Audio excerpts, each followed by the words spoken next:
आज हम करेंगे कन्यादान। कन्यादान को अरे कन्यादान करेंगे मतलब कविता कन्यादान को पढ़ेंगे। इस कविता को पढ़ते हुए इस बात का भी ध्यान रखेंगे कि आपको एनिमेशन के साथ थोड़ा अच्छे से समझ में आए, थोड़ा इंटरेस्टिंग हो जाए। तो इंटरेस्टिंग वे में इस कविता को समझना चाहते हो और साथ ही साथ इस कविता के इंपॉर्टेंट क्वेश्चन, इसी कविता के एक्सरसाइज क्वेश्चन और इस कविता के एमसीक्यू टाइप क्वेश्चन, ये सब के सब इसी वीडियो में हम बात करेंगे। तो आज हमारे साथ अंत तक बने रहिए। तो आइए शुरू करते हैं। नमस्ते, मेरा नाम आशीष है। देखो, कन्यादान को लिखा है कवि ऋतुराज ने। ऋतुराज ने इस पूरी कविता में पहले पैराग्राफ में तो यह समझाया है कि मां के लिए कन्यादान करते समय यानी अपनी बेटी का विवाह करते समय कितना दुख होता है। और जैसे जैसे कविता में हम आगे बढ़ेंगे तो कवि ने बताया है कि मां के लिए एक लड़की कैसे स्वभाव की होती है, किस तरह का व्यवहार होता है उसका, तो वो भी हम पढ़ेंगे। और इसके बाद यानी एंड में हम पढ़ेंगे कि मां अपनी बेटी को समझाती है कि जब तुम ससुराल चली जाओगी, तुम्हारी कुछ दिनों बाद विदाई होगी,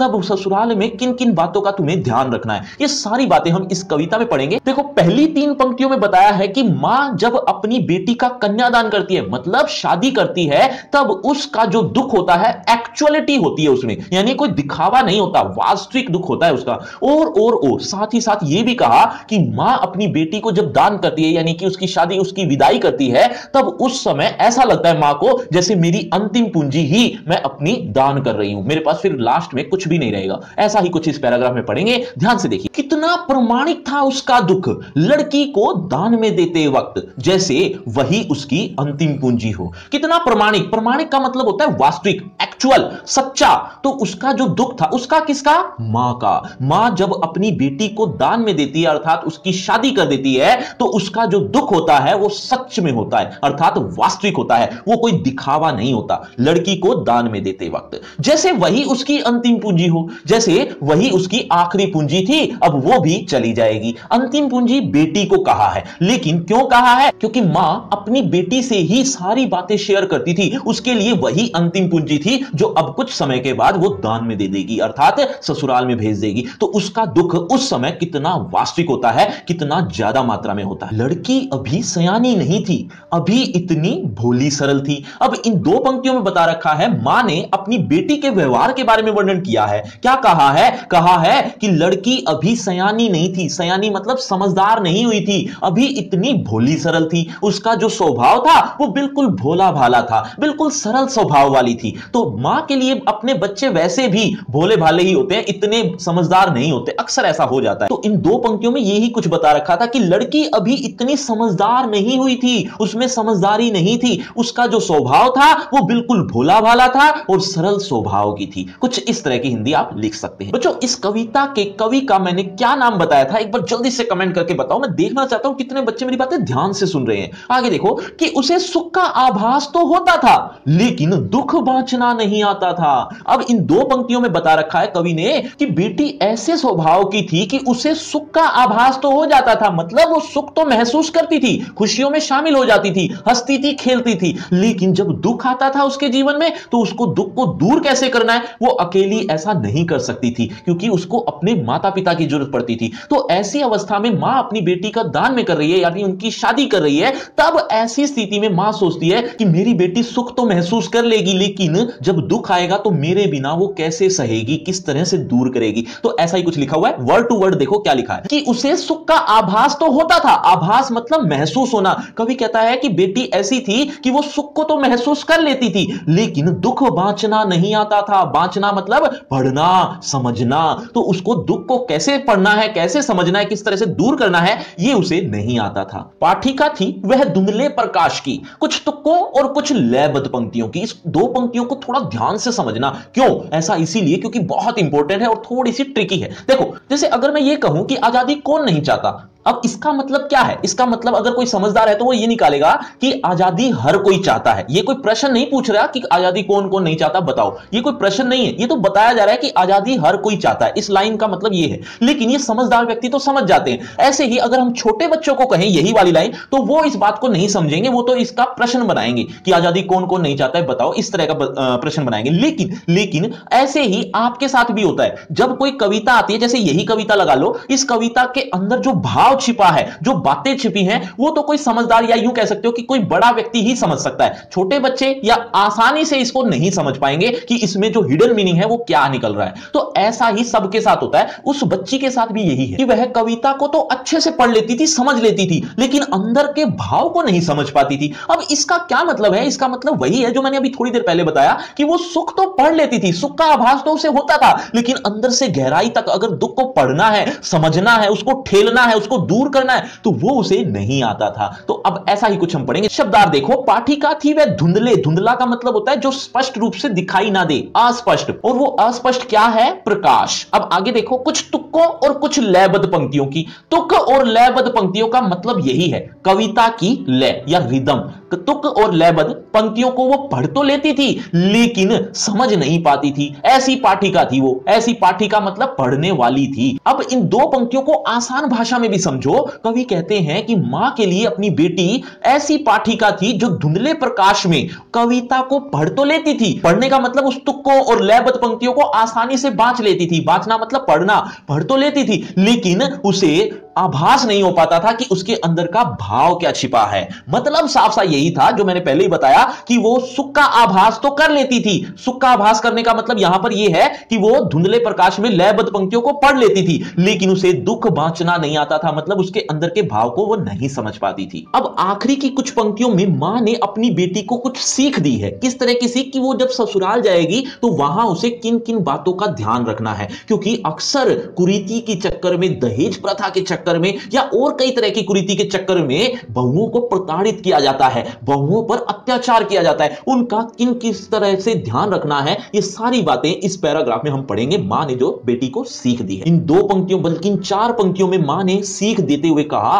कि बेटी, सिर्फ चेहरे की सुंदरता को देखकर खुश मत होते रहना। ये बात ध्यान रखना, जो आग होती है ना, वो रोटियां सेकने के लिए होती है, स्वयं जलने के लिए नहीं होती। यहां इसीलिए कहा गया क्योंकि कई ऐसे दहेज लोभी होते हैं जो दहेज के लोभ में, दहेज पूरा न मिलने पर या दहेज कम मिलने पर बहुओं को जला देते हैं। तो इस बात का तुम ध्यान रखना। ऐसी ही मां सीख देते हुए क्या कहती है? मां ने कहा, पानी में झांककर अपने चेहरे पर मत रीझना। रीझना का मतलब क्या है? रीझना का मतलब है खुश होना, और पानी में झांकने का मतलब अपने चेहरे को आईने में देखना। तो अपने चेहरे को झांक झांक कर देखना और सुंदरता पर खुश होते रहना। सिर्फ इतना ही मत करना, वहां पर ध्यान रखना, आग रोटियां सेकने के लिए, जलने के लिए नहीं। खुद जलने के लिए नहीं होती आग, रोटियां सेकने के लिए। उसका प्रयोग वहीं तक ही सीमित रखना। इस बात का ध्यान रखना कि तुम्हारे ऊपर कोई अत्याचार ना करे। दहेज के लोभी अक्सर ऐसा करते हैं। वस्त्र और आभूषण शाब्दिक भ्रमों की तरह बंधन है स्त्री जीवन के। कवि कहते हैं मां ने एक और सीख दी। अक्सर ससुराल में बहुओं को बहुत सुंदर सुंदर वस्त्र, बहुत सुंदर सुंदर आभूषण देकर, आभूषण मतलब गहने, वस्त्र और आभूषण देकर खुश कर दिया जाता है कि तुम बहुत खुश रहो, लेकिन उसके बाद उस पर कितने अत्याचार होते हैं ये उसको खुद को भी नहीं पता होता। वो सहन करती रहती है। उसको लगता है कि ये वस्त्र और आभूषण मिल रहे हैं तो इसका मतलब मुझसे बहुत ज्यादा स्नेह किया जा रहा है, तो वो अत्याचार को भी सहन करती रहती है। तो मां ने इस बात को सचेत करते हुए कहा बेटी को, क्या कहा कि वस्त्र और आभूषण, पहले शब्दार्थ देख लो इसके, वस्त्र और आभूषण ये शाब्दिक भ्रम है। ये जो दो शब्द है ना, वस्त्र और आभूषण, ये जो शब्द हैं ये भ्रम है, ये धोखा है। इसीलिए इन वस्त्रों और आभूषणों को लेकर खुश मत हो जाना। ये बंधन बन जाते हैं स्त्री जीवन के। बाद में उसी स्त्री पर यानी बहुओं पर अत्याचार किए जाते हैं जो कि सहन मत करना। ऐसा ही इन दो पंक्तियों में समझाया था। अब आखिरी दो पंक्ति सुनो। उससे पहले आप ये बताओ बच्चों, मैंने बांचना का अर्थ बताया था, बांचना। देखते कितने बच्चे मेरी बातें बहुत ध्यान से सुन रहे हैं अभी तक भी। देखो, मां ने कहा लड़की होना पर लड़की जैसी दिखाई मत देना। देखो कितने अच्छी बात कही है उन्होंने। कहती है मां कि लड़की तो होना मतलब तुम्हारे अंदर कोमलता होनी चाहिए, सहनशीलता भी होनी चाहिए, ममता भी होनी चाहिए। ये सारे गुण होने चाहिए जो लड़की में होते हैं, पर लड़की जैसी दिखाई मत देना। लड़की जैसी दिखाई ना देने का मतलब अन्याय या शोषण का विरोध करना पड़े तो वो भी करना, क्योंकि अक्सर लड़कियां नहीं करती हैं, अन्याय उस पर होते रहते हैं, वो सहन करती रहती है। तो सहनशीलता तो होनी चाहिए, लेकिन जब आप पर कोई अत्याचार कर रहा है तब वो सहन मत करना। इस बात का तुम ध्यान रखना। तो एक बार जल्दी से सुन लो। मां ने कहा लड़की तो होना, अर्थात लड़की जैसे गुण तो होने चाहिए, यानी सहनशीलता भी हो तुम्हारे अंदर, कोमलता भी हो, बड़ों का आदर करना, ये सब काम करना,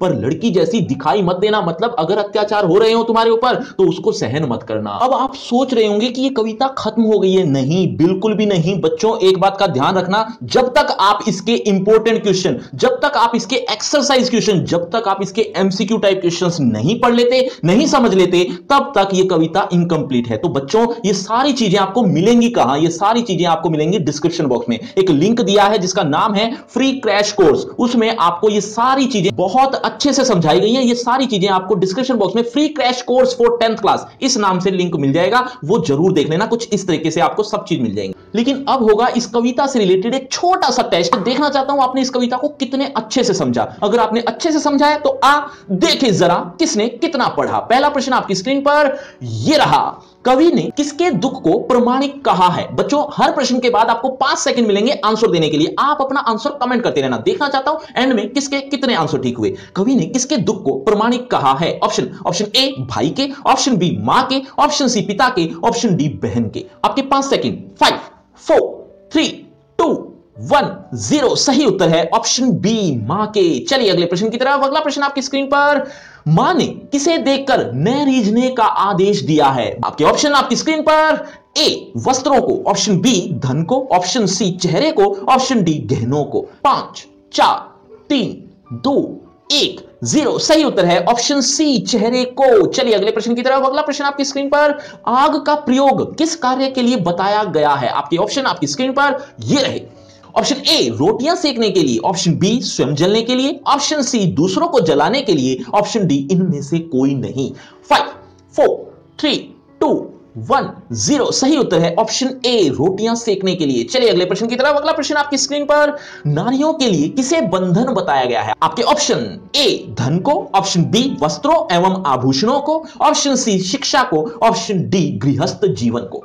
5 4 3 2 1 0। सही उत्तर है ऑप्शन बी। बच्चों ये है आपका रिपोर्ट कार्ड, ध्यान से देख लीजिए। और हां, आपके टोटल मार्क्स कितने हैं ये कमेंट करना मत भूलना। और बच्चों आपकी क्लास से रिलेटेड एक फ्री क्रैश कोर्स आ गया है, बिल्कुल फ्री है। आपको इसमें हर चीज मिलेगी आपकी क्लास से रिलेटेड। ये लिंक आपको डिस्क्रिप्शन बॉक्स में मिलेगा इस फ्री क्रैश कोर्स का। और अगर आपको मुझसे बातचीत करनी है तो सभी सोशल मीडिया के लिंक डिस्क्रिप्शन बॉक्स में है, आ जाइए बातचीत करते हैं। शुक्रिया, धन्यवाद।